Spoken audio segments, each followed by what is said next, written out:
مومنین کی پیاری امی جان حضرت سیدتنا عائشہ صدیقہ طیبہ طاہرہ رضی اللہ تعالی عنہا روایت کرتی ہیں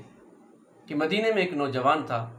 جو رسول اللہ صلی اللہ علیہ وآلہ وسلم کی حدیثیں بڑے شوق سے سنا کرتا تھا۔ ایک مرتبہ جب ذی الحجہ شریف کا چاند نظر آیا تو اس نوجوان نے روزہ رکھ لیا۔ یہ خبر جب رسول اللہ صلی اللہ علیہ وآلہ وسلم کے پاس پہنچی تو آقا کریم صلی اللہ علیہ وآلہ وسلم نے اس نوجوان کو بلایا اور اس سے پوچھا کہ اے نوجوان،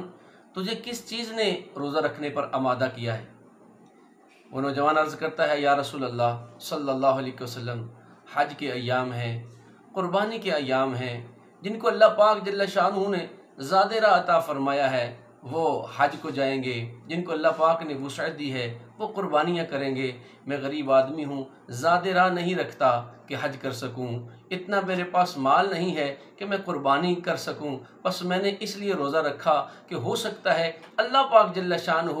ان کی دعاؤں میں مجھے بھی شامل فرما لے، ان کی دعاؤں کا حصہ مجھ کو بھی مل جائے۔ امت پر مہربان آقا صلی اللہ علیہ وآلہ وسلم نے ارشاد فرمایا، اے نوجوان، تیرا ایک دن کا روزہ رکھنا اللہ پاک جل شانہ کے ہاں 100 غلام آزاد کرنے کے برابر ہے، 100 اونٹوں کی قربانی کرنے کے برابر ہے، اور 100 گھوڑے اللہ پاک جل شانہ کی راہ میں سواری کے لیے پیش کرنے کے برابر ہے۔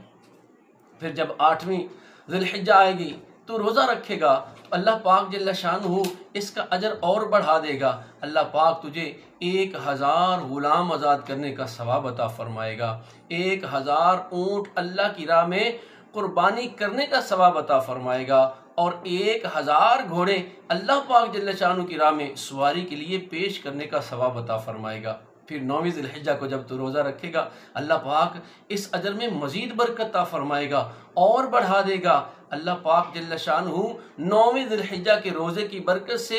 تجھے 2000 غلام آزاد کرنے کا ثواب عطا فرمائے گا، 2000 اونٹ اللہ کی راہ میں قربانی کرنے کا ثواب عطا فرمائے گا، اور 2000 گھوڑے اللہ عز کی راہ میں سواری کے لیے پیش کرنے کا ثواب عطا فرمائے گا۔